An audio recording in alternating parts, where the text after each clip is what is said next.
Roll.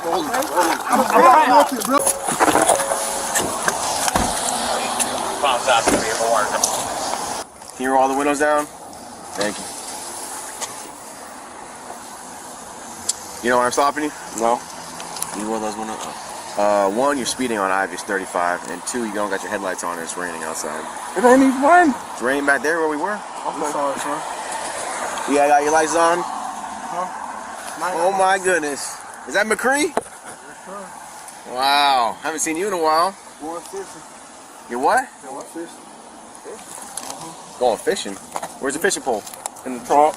Gotcha. You want to see it? Huh? No, I'm good. Man, you don't got no weapons on you, right? No guns, nothing like that? Just keep your hands on the steering wheel, man. Thank you. I'm just gonna have her hold your hands. I'm gonna take your seatbelt off for it.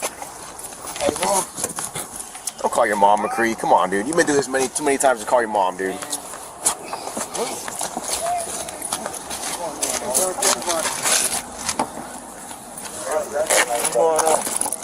Just being retained for a drug investigation.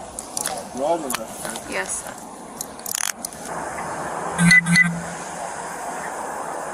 Cree, you sweating a lot, bro. We weren't sweating when we started. It's hot. Ain't that hot?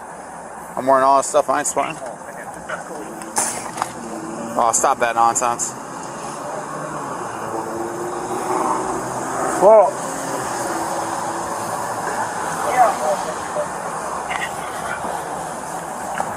it's hot as McCree, stop moving around the car. Put your hands on the dash. Put your hands on the dash. Stop reaching, McCree. Stop reaching now. Stop reaching. Stop it, McCree. Put your hands on the dash. Do it now. McCree, put your hands on the dash. Do it now. Yes, you are. Put your hands on the dash and do it now.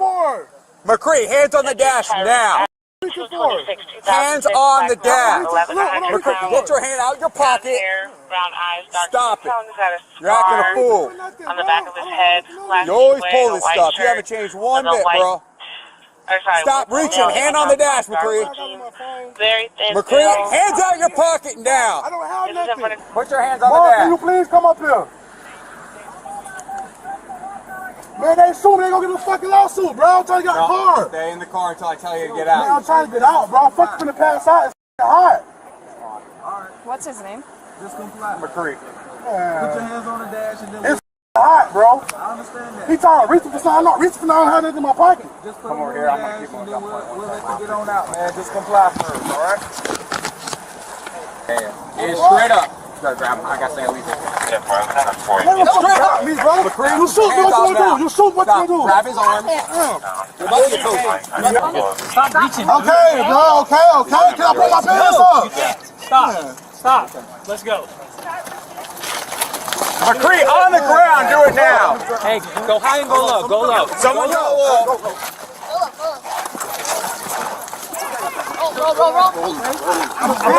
Roll. Hold up. Roll him over. We're trying. He's holding. There you go. To the side. Yeah, he's gonna do all of that. Yeah, he always does. He always does, every time. I don't have nothing, bro. Okay. Right, then why are you acting like this? Because y'all beating me. I just got in the fucking car to see my kids. Someone bro. hands it for me. I need the ball. I'm sorry.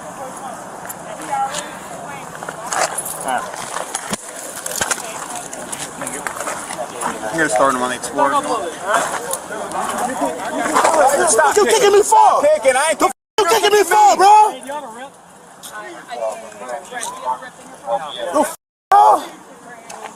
I tell you, get up.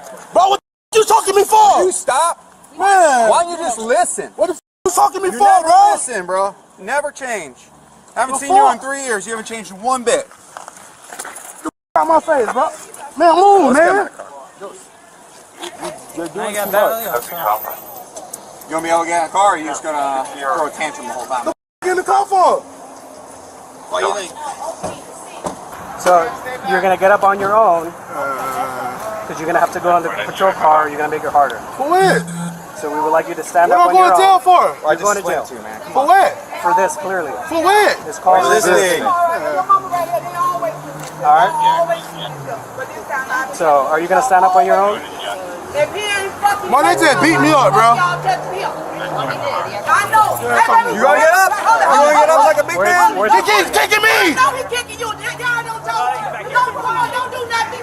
Don't do shit. Don't move. Don't goddamn it move. They always do this. Just so you know, what you just did was a They keep kicking me in my bed. Black man keep kicking me, been kicking me the whole time, Bill. You now have battery LEO. Don't keep doing it. Don't keep Numerous battery LEOs. Now I got bad on Leo. Now I got bad on Leo, bro. Y'all need to stop that Can you shit. bring it closer? Because Y'all fucking do that shit all the time because this name rang a fucking bell. LaVazza McCree, Baybo. Y'all did that same shit in my motherfucking house. Come on, how the fucking get Bro, a bell on they just keep me in my shit, bro. Y'all tripping, bro. Y'all with this shit all the goddamn time. Man, y'all just keep me the fuck. They Y'all ain't kill me tripping, because bro. I got life and I ain't putting out no gun. I put out my motherfucking phone. And my storm broke, bro. Come on, man. Get on me, man. Stop. I'm actually letting you rest on me, bro. He's got 0 in the car. He's got a 0 or had a 0. Thank you. How you want to do this? Make contact with The hard way. so get up. Come on, McCree. Up in 2 daisies, buddy. So you know you're under arrest. Yeah, he under arrest, but y'all And you're going to be charged. You're going to be charged with escape if you don't listen. I've been trying to escape. I'm not Stand up on escaping. your own. You're escaping I'm by not not escaping. allowing us. Okay. So you need to stand up on your Bro, own. why y'all holding my neck like that, Alright, man? You want to add more charges, man? Just get in the car. How I'm add more charges, bro? Stand up. Man, let me go. Stop resisting. Handcuffs, bro. Sir, you're resisting arrest right I'm now. not resisting, You bro. need to stand up. I'm not resisting, bro. You need to stand Look how he up. check you, not resisting. Stand up. Okay, but just stand up. Man, look how this man was, he jacking me up. Stand up on your own. All right, sir. You need to stand up. Stand up. Stand up. Hey, do y'all realize he damn near 500 pounds? Y'all doing all that trying to pull him up? He's not listening. Stand Look how he up. got his handcuffs. Sir, you need to stand up on your own. Man, these handcuffs, look how he got his handcuffs. Why don't you ask him to stand up? Babu, stand up. Babu, stand up. Okay, but let him stand up. I'm his mama. He'll get up for y'all. Why you got your hand on him? But why they got his hand on you? You feel this funny. This what they do to us kind. This what they do to us kind. You laugh. I'm not laughing. We the same color. We the same color. Why you letting this be like Rodney King? You gonna get more charges. Yeah, but I'm telling you, I'm his mother. I can get him out. Okay. But let him get up. Y'all ain't got to do that. Let me get him out. They have to try to have Okay, but I'm watching him ringing his wrist. That's the way we live. No, that ain't the way. Baby, get up. Cause I ain't got time for you. Know I got a bad heart. Get up. He's just getting more charges if he don't get up. So she's trying to tell him to get up. Baby, get up. Yeah, okay. Stand up. Look. Kick your foot towards you, like this. Cross your leg, and then roll onto your knee. Your mama coming to get you. Come on, man. There you go. There you go. Onto the knee. There you go, man. There we go. That's what I want to know. Pull your pants up, boy. Okay, but I don't understand. That's for resisting, man. Thank you, sir. Roll up onto your legs, okay? We're gonna help you up. Bro, why don't you force me to stop? Bro, that's crazy. Baby, stand up on your legs. Get onto your legs. Listen to your mom, God damn man. it, I come over to get you up because I'm sick of this, man. Get out. McCree, get onto your legs. Get up. There we go. This ain't making sense. Put your shoes on and go. God damn it. You know my heart fucked up and fucking with me. McCree, you need to walk.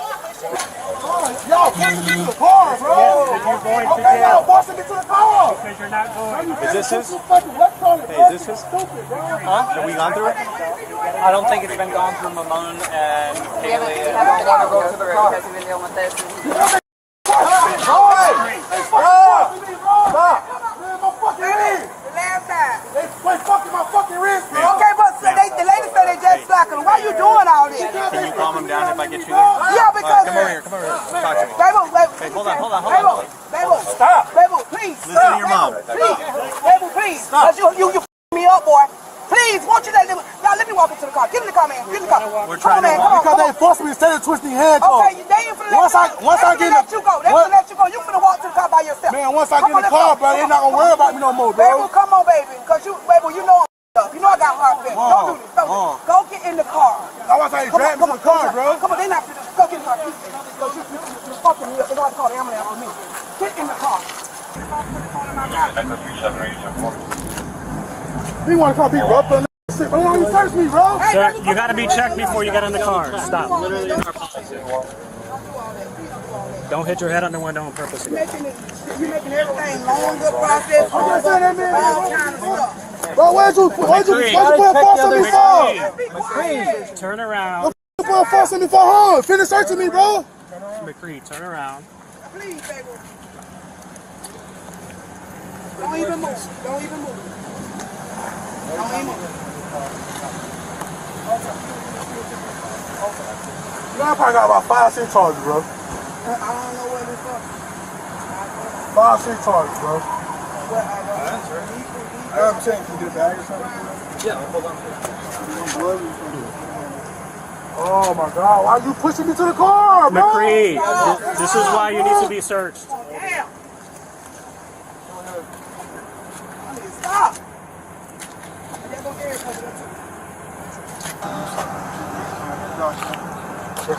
Where that come from? That come off here? Yeah. Oh, you give that little shit I smoke, baby, because you ain't got to eat, take you to jail for. I smoke that little shit. You said you'll smoke it? Yeah, hell, that little shit right there, ain't enough you can get nobody to jail for. Nah. I smoke that little shit. That little shit right there ain't nothing but 2 blunts.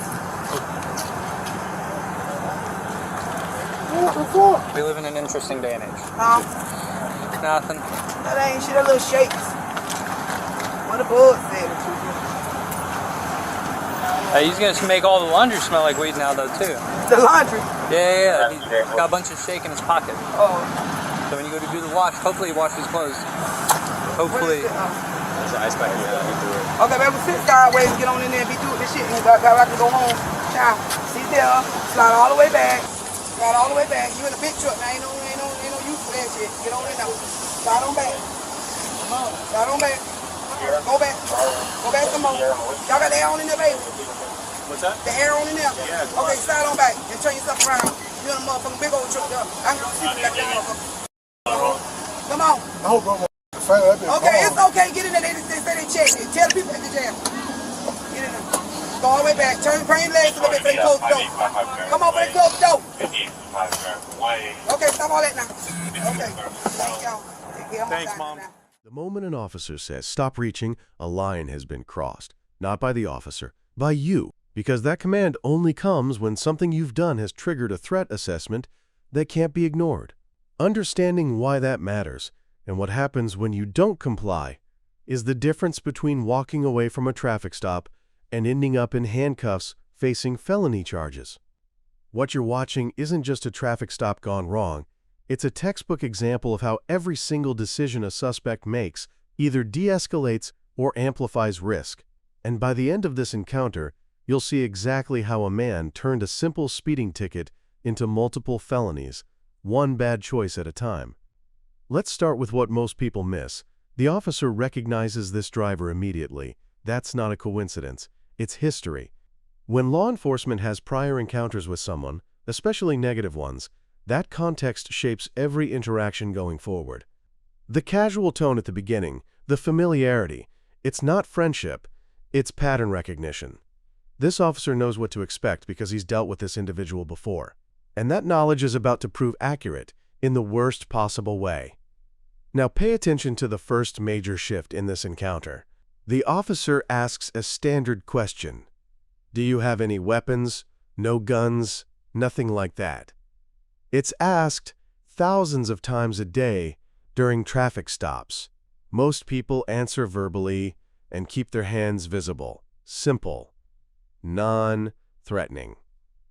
But watch what happens here. The driver doesn't answer with words and stillness. He answers with movement. And that movement, that reaching, is what changes everything. Here's what civilians often don't understand about traffic stops. Officers can't see intent. They can only see actions. When your hands disappear from view, when you're reaching toward areas they can't monitor, you're creating a problem that has nothing to do with whether you're actually reaching for a weapon. You're creating uncertainty, and uncertainty in a traffic stop is a threat multiplier. The officer doesn't know if you're grabbing your registration or grabbing a gun, and in the split second it takes to find out, it might already be too late. This is why the command "put your hands on the dash" isn't a request. It's a lawful order designed to eliminate ambiguity. Compliance at this stage costs you nothing. Zero. You put your hands where they can be seen. You follow instructions, and the stop proceeds without incident. Refusal, however, signals something else entirely. It tells the officer that you're either unable or unwilling to follow basic commands. And if you won't follow the simple ones, what happens when the commands become critical? Notice the escalation in the officer's tone. It's not anger, it's urgency. Every time the driver's hands move out of sight, the officer's voice becomes more direct. Stop reaching. Hands on the dash. Do it now. These aren't power plays. They're tactical responses to behavior that's statistically correlated with violence against officers. The FBI's law enforcement officers killed and assaulted report shows that traffic stops are one of the most dangerous activities officers perform. And the vast majority of those assaults begin with furtive movements, reaching, non-compliance, with hand positioning. Now let's talk about the sweating. When the officer points out that the driver is suddenly perspiring heavily, he's not making small talk. He's documenting a physiological response. The human body doesn't lie. When someone goes from calm to visibly stressed during a routine traffic stop, it's a red flag, especially when the explanation doesn't match the environment. The officer is wearing full gear in the same conditions and isn't sweating, so why is the driver? That's not proof of guilt, but it's absolutely a data point that elevates suspicion. And combined with the repeated reaching, now you've got a pattern. Here's where things cross. From uncomfortable to unlawful. The driver starts talking about lawsuits while simultaneously refusing to comply with commands. This is a tactical error that suspects make all the time. They think that threatening legal action will cause officers to back off, to second-guess their authority. It doesn't. In fact, it often does the opposite. Because now the officer knows this person is thinking about confrontation, about escalation, about anything except compliance. And that makes the situation more dangerous, not less. When backup arrives, watch how the officers coordinate. They're not ganging up. They're establishing presence and creating angles of response. If this situation goes physical, and at this point it's looking more likely by the second, having multiple officers means they can control the suspect with less force per individual. It's actually a de-escalation tactic. One officer alone might have to use significant force to gain compliance. 3 officers can distribute that force and reduce injury risk to everyone involved. The decision to remove the driver from the vehicle is textbook. He's not following commands while seated. He's agitated, sweating, making excuses, and now claiming he's about to pass out. Whether that claim is legitimate or not, officers can't leave someone in a vehicle if they believe there's a medical issue or a safety risk, so they make the call to extract him. And this is where the driver makes his biggest mistake yet. Instead of stepping out calmly, he resists. And that resistance is what transforms this from a traffic stop into a custodial arrest. Let's be absolutely clear about what resisting means under the law. You don't have to throw punches to be charged with resisting. Pulling away, tensing up, refusing to comply with physical directives, all of that qualifies. And the moment officers give a lawful command to exit the vehicle and you refuse, you're now committing a separate crime. The traffic violations are almost irrelevant at this point. You've just created a new charge that has nothing to do with why you were pulled over in the first place. Now we get to the kicking. This is where misdemeanor resistance becomes felony battery. When the driver starts kicking officers, he's not just resisting anymore. He's committing assault. And not just any assault. Battery on a law enforcement officer. In most states that's a felony. It carries serious prison time. And every single kick is a separate count. So now you're looking at multiple felony charges stacking up in real time, all because this person couldn't keep his hands on the dash and follow basic instructions. Watch the officer's response. They're not retaliating, they're not punching back. They're trying to control his legs, secure his arms, and get him into a position where he can't hurt them or himself. This is what trained restraint looks like. Even when being kicked, even when facing active resistance, they're using the minimum force necessary to gain compliance. Could they do more? Legally, yes, but they don't. Because their goal isn't punishment, it's control. The arrival of the mother is significant for multiple reasons. First, it shows that family intervention can be a double-edged sword. She wants to help. That's understandable. But if she interferes physically, if she obstructs the officers or tries to pull them off her son, she's now committing a crime herself. The officers recognize this risk and immediately set boundaries. You can talk to him. You can help us get him to comply. But you can't interfere with the arrest. That's the line. And to her credit, she understands. She uses her influence to de-escalate. She tells her son to get up, to stop resisting, to comply. And eventually, slowly, it works. This is the right way for family to intervene. Not by challenging the officer's authority, but by reinforcing it. By telling their loved one that fighting this battle on the street is a losing proposition, and that compliance now means you get to fight your case in court later, where it actually matters. The search that follows the arrest reveals marijuana. Now, whether you think marijuana possession should be a crime is irrelevant to this discussion. In this jurisdiction at this time, it is. And when officers conduct a search incident to arrest, which is their legal right, and they find contraband, that's another charge. Could this have been avoided? Absolutely. If the driver had complied from the start, if he'd kept his hands visible and followed commands, there likely wouldn't have been an arrest. And without an arrest, there's no search. And without a search, the marijuana stays hidden. But every choice he made led directly to this outcome. Let's talk about the size factor for a moment. The driver is a large man. Estimates put him around 500 pounds. And multiple officers struggle to move him, to lift him, to get him into the patrol car. Some people watching this might think the officers are being rough or excessive, but consider the physics. When you have a person of that size actively resisting, it takes significant force just to overcome inertia. The officers aren't trying to hurt him, they're trying to move him, and his continued non-compliance makes that exponentially harder. Here's what this entire encounter teaches us about decision trees. Every traffic stop is a series of branching choices. Comply or resist, follow commands or ignore them, de-escalate or amplify. And each choice you make opens up new pathways or closes off others. At the very beginning of this stop, the driver had a clear path to resolution.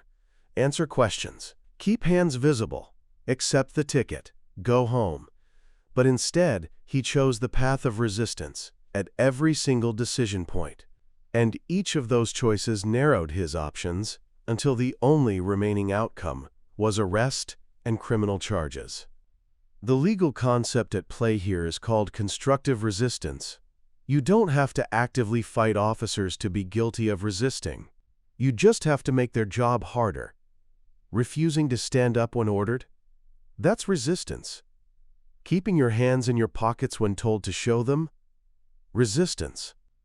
Going limp and forcing officers to carry your weight? Still resistance. The law doesn't require you to throw punches for these charges to stick. It just requires you to not comply with lawful orders. Now think about the totality of circumstances from the officer's perspective. He pulls over a car for traffic violations. He recognizes the driver from previous negative encounters. The driver immediately starts reaching despite commands to stop. He's sweating profusely and acting agitated. He refuses to keep his hands visible. He starts talking about lawsuits and becomes combative. At what point is the officer supposed to just trust that everything's fine? At what point does officer safety become negotiable? The answer is never. And that's why this stop went the way it did. By the time this driver is finally secured in the back of the patrol car, he's facing a laundry list of charges that didn't have to exist. The original violations, speeding and no headlights, those were going to happen. But everything else? The resisting charges, the battery counts, the drug possession. All of that was optional. All of that was created through a series of conscious choices to not comply. Here's the hard truth that a lot of people don't want to hear. You don't win arguments with police on the side of the road. You just don't.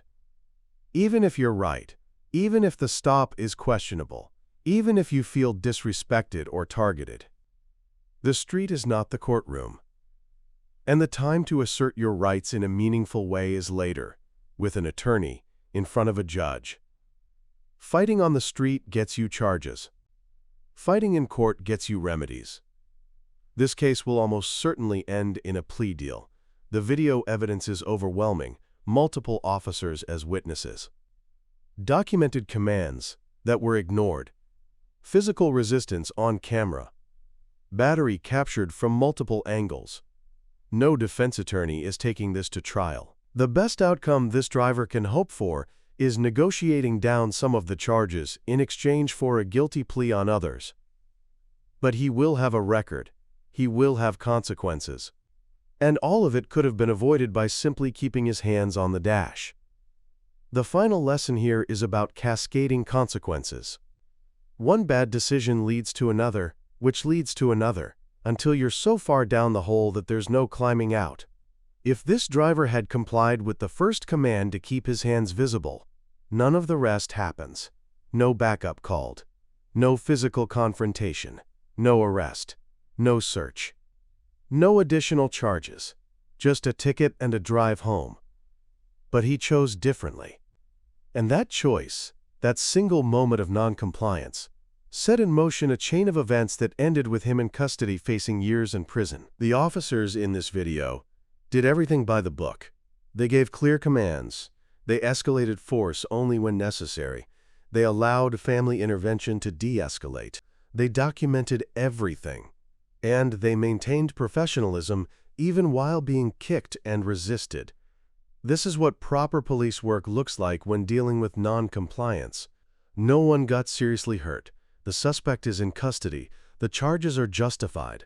And the body cam footage will support every element of the case in court. Stop reaching. 2 words. That's all it takes. Keep your hands visible. Follow lawful commands, and traffic stops end the way they're supposed to, with a ticket, maybe a warning, and everyone going home safely.